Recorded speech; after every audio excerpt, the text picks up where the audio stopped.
this is a trick I've recommend a lot of you guys to do if you want to learn how to read price action better. Um, so futures does provide higher risk, but you do get higher returns when markets are choppy or not trending. Right here on the right side of the screen, you can see what my futures bracket looks like. And this is on TradeOvate. And this is what I use for my trading. You have the option to buy or sell, and these are the specific prices. So if you wanted to buy ES at 3970, you would place a buy order at 3970, and then on the right side of the screen, you would place your stop. So you could place it anywhere you want, and it's pretty self-explanatory. In this stage, I'm just going to be explaining to you guys the difference, but if you want me to explain furthermore on how I trade futures or my setup, I'll do that later on. So that's something, if you guys want, just let me know in the future. Hold on. All right, so now that you guys have a basic understanding of futures, let's move over to the pros and cons of trading options. So starting off with the pros. Options are very friendly for beginners. You have Robinhood, which makes it very simple for a beginner to trade options. You could buy or sell very easily. It gives you a bigger room for error, meaning that you don't have to be super precise on your entries, which is a big benefit for beginners. With options, you cannot lose more than you invested. When you buy a contract, you know how much you're going to lose if that contract goes to zero, which is very stupid. You guys need stop losses. Another thing is that options have Greeks, as many of you know, and Gamma is a pro when it comes to option because this is beneficial in the trending market because you could get a Gamma squeeze on your contracts, which moves your percentage exponentially. Trading options also provides a lower cost of entry. There are various different prices when you're trading options. You could buy a contract for $5 all the way up to $1,000 and up, which is great for beginners because they don't have to risk a larger amount of money. They could buy the small, cheap contracts. And finally, options. You have a bunch of ways to play options. You could trade leap contracts, which gives you a specific time for your trade. You can sell covered calls, or you can swing short-term plays. I'm sure many of you guys know that there's many different ways to play options. So now that you guys understand the pros of options, I'm going to go over the cons. And the cons include that contracts could lose value quickly if price starts to stall, which is not beneficial for someone starting and doesn't fully understand trading. Price per contract can vary, which can be a pro or con. However, when you go to trade options, there's never the same exact cost per contract daily. And what I mean by this is that you're always buying a contract at a different price based on the time of day or the type of contract. No contract will ever be the same exact price, which could be a pro or con depending on how you look at that. And with trading options, there comes liquidity issues, and this is only an issue if you're trading lower volume stocks, meaning you're going to have a difficult time getting in and out of your trades at the exact time that you click buy or sell. This isn't an issue, though, if you're trading SPY, and it'll never be an issue if SPY is very liquid, and you can enter in and out very quickly. So options have data and IV, which is part of the Greeks, and these two main parameters is what moves your contracts. Data makes you lose value in your contracts when price starts to go against you, and IV determines how inflated your contracts are based on various factors, such as news or everyone's expecting a big move, so they inflate the contract prices. And this is a con because even if you're right on your trade, you could still lose money, which is never good. And that's something that should be understood. And lastly, a con for options would be not being able to know how much a contract is going to cost when the stock reaches a certain level. And what I mean by this is that if you're trying to long ES at 4,000 and you want to pre-buy these options contracts, you're not going to know how much that's going to cost when ES reaches 4,000. You could do some predictions, but there's many factors that move your contract prices, so you'll never really know how much it's going to cost. And that doesn't matter for most people, but to me it does. So that's something to take in. So now let's move on to the pros and cons of futures. So starting off, futures are very liquid and they have the highest volume in the markets. You can enter and exit as soon as you click the buy or sell button. There is no data, there is no IV. When trading futures, there's no Greeks. It's just you're in or you're not in. And data and IV usually work against you, even if you're right. But this gives you the ability to hold on to your trades longer and actually execute the trade the way you want to. You want to take profit where you want, and you don't want to just get stopped out because price starts to stall. Futures have a standard price. You're paying the same price per lot no matter the time of day. If you're trading MES, it's $50 per lot, and if you're trading ES, it's $500 per lot. There's never a time where the price per lot changes, so you know when you're entering a trade how much you're entering with and how much you're risking. With futures, you get better returns in choppy conditions or short-term trades. Like I mentioned earlier, if it's a trending market, options can provide you with bigger returns because the gamma squeeze. And lastly, a pro for futures would be that you get calculated profits and losses. When you enter a trade, you know exactly how much you're going to make when price reaches your profit, and the same thing for your stop loss. And this is beneficial to everyone because it's good to know how much you're going to make and lose instead of just not knowing exactly, because options have a lot of parameters that move them. So that's something to note. Now moving over to the cons of futures, you have a very small room for error, which means you need very precise entries to avoid being stopped out of all your trades. When you first start trading futures, I would highly suggest you to paper trade until you're able to get better entries and not get stopped out so often. When trading futures, stop loss is the most important thing, and you're going to get stopped out on most of your trades when you first start off just because you might not have the best entries. And that's why I recommend paper trading until you feel like your entries are, until you have good entries. There's a high risk when it comes to trading futures because your plays are moving in bigger percents. So that's something to be cautious of. It requires great discipline because even if you're in a winning trade and you see that price stalls and it's coming back down, you could easily move your stop loss and have the trade go against you. So having great discipline is very important because you want to keep your stop loss exactly where you set it. You don't want to move it, and you want to follow your plan.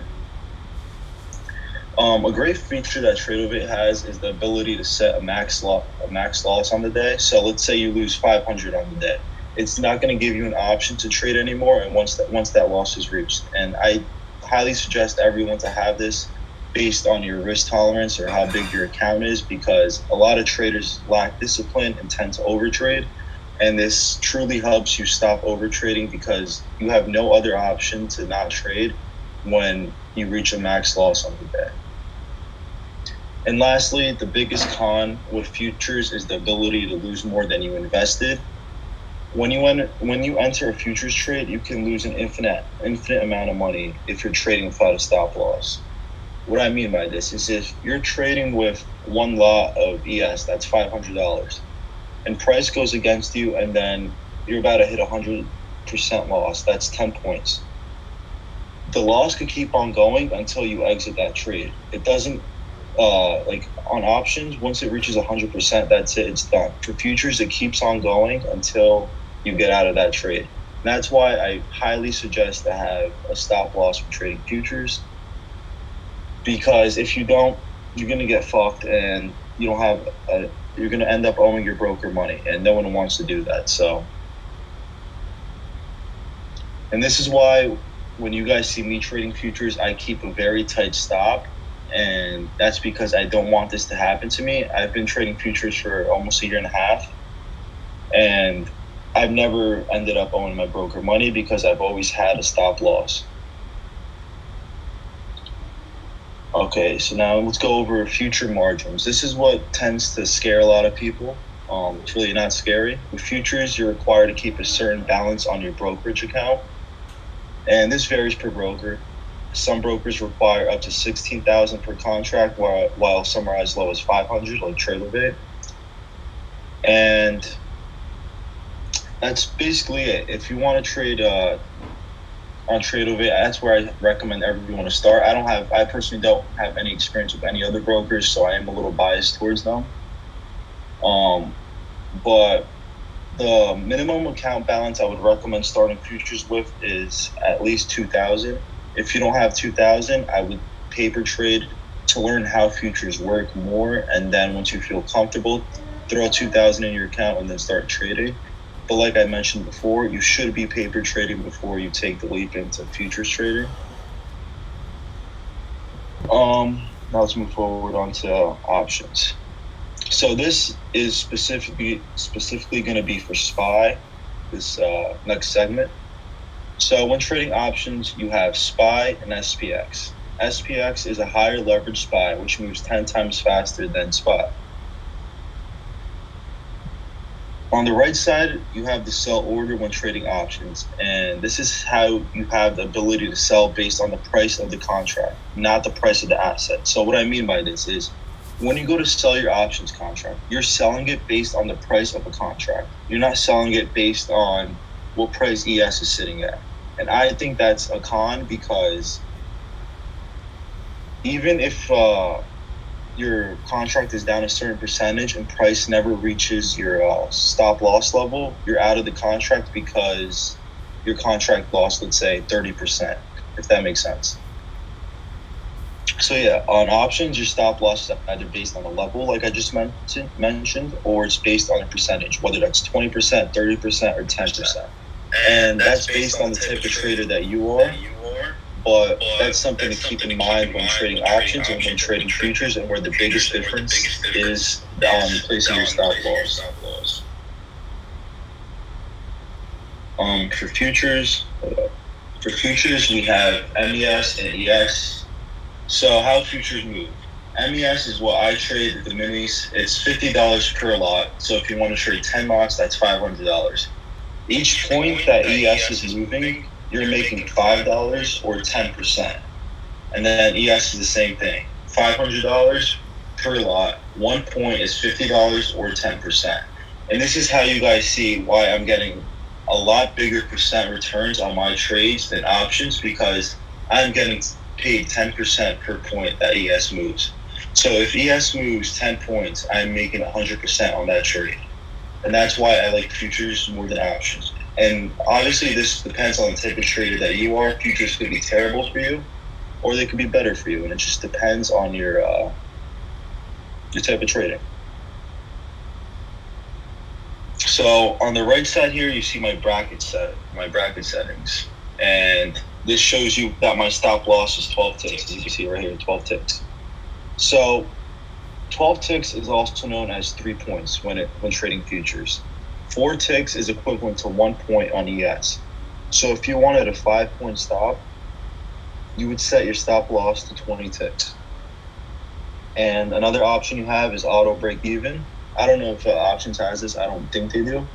But it means if you're in a winning trade and you don't want this trade to turn on you and you want to get stopped out when it's break even, it would automatically do everything for you. As soon as price hits your entry, it's out. It doesn't give you the ability to just think about it, like maybe it'll reverse and I'm going to stay in this trade. It's out instantly. And that's another thing with the stop loss. It doesn't give you the option to follow that stop loss. As soon as the stop loss is hit, you're out of the trade. And that's good for the traders that lack discipline. And lastly, the stop loss is based on a level. When trading futures, that's the only thing your stop loss should be based on. If price reaches a level that you know your trade is invalid, and then you're out of the trade. Now let's go over when to trade. So options should be traded when the market is directional or trending. This way, Gamma could work with you and give you exponential returns. Futures are good to trade in any market, and specifically during those choppy days, because you're still able to capitalize on small moves and not lose money when price starts to stall. That's pretty much all I have. If you guys have any questions, please leave them in the comment section, because that's all I have, and I hope you guys learned something from this, but I'll be answering some questions for you guys.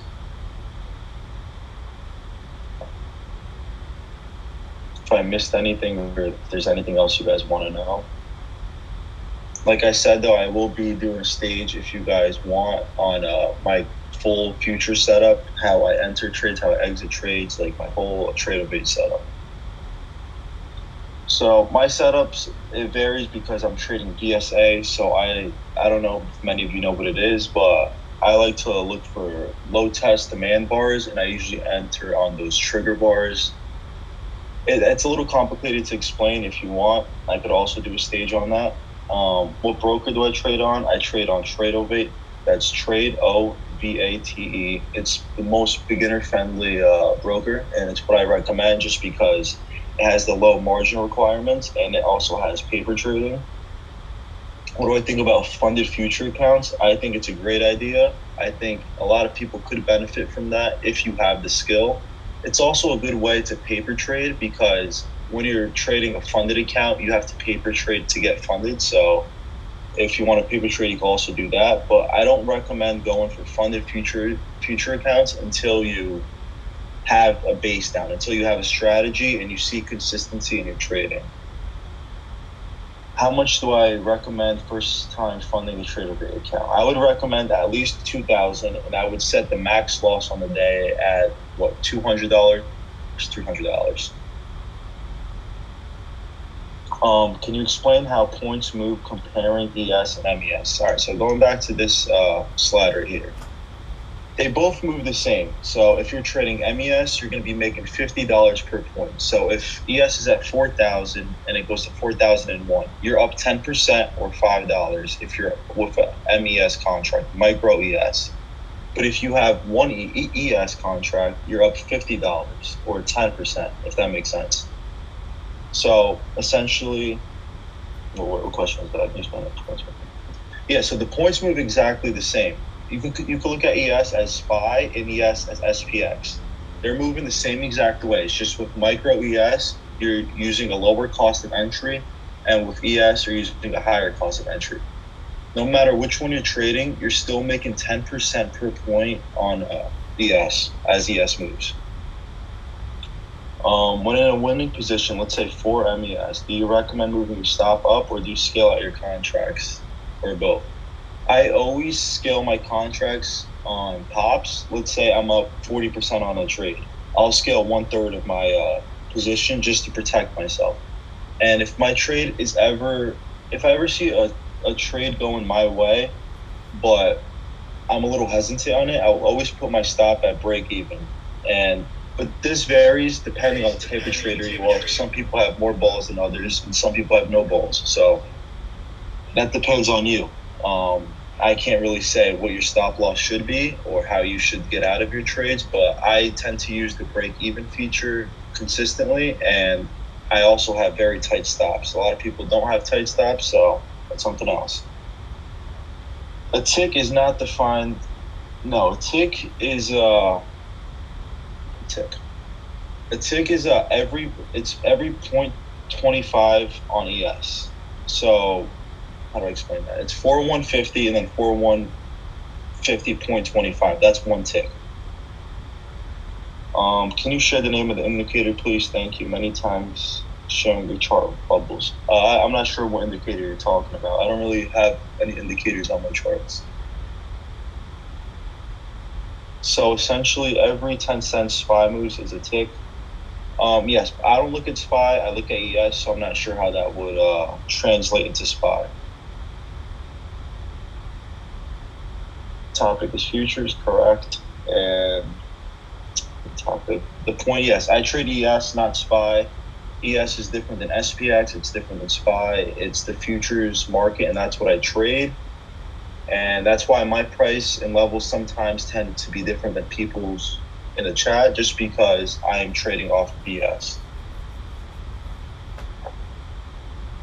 Yeah, so ticks are as small as 25 cents. So it's every 25-cent increment that ES is moving.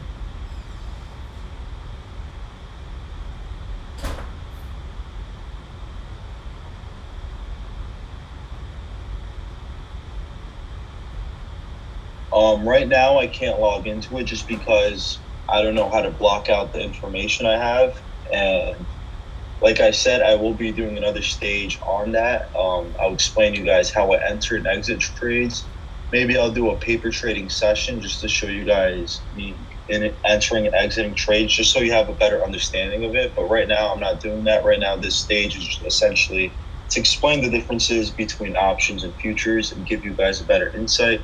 Because I know a lot of you are scared to trade futures. You see my plays, and they've been doing very well recently, and you're just scared to take them because you don't know what futures are. So this was made to help you guys understand the differences. Great work. Thanks for sharing. Appreciate it. Live trading session would be great. Yeah, I think it would. If you guys want to see that, please let me know. What part of Jersey is Brazilian? I don't. What the fuck? Okay. That's funny. A funny one for that. Of course. I think that's it for this. I hope you guys learned something about this, and I hope to see many of you guys taking my futures trades. There's no reason why you shouldn't, and I hope you guys learned. If you have any more questions, don't be scared to DM me or ask me in the chat. I'm always down to help you guys. That's it. I hope you guys like this, and thank you for tuning in. I'll catch you guys tomorrow, and let's get some great trades in.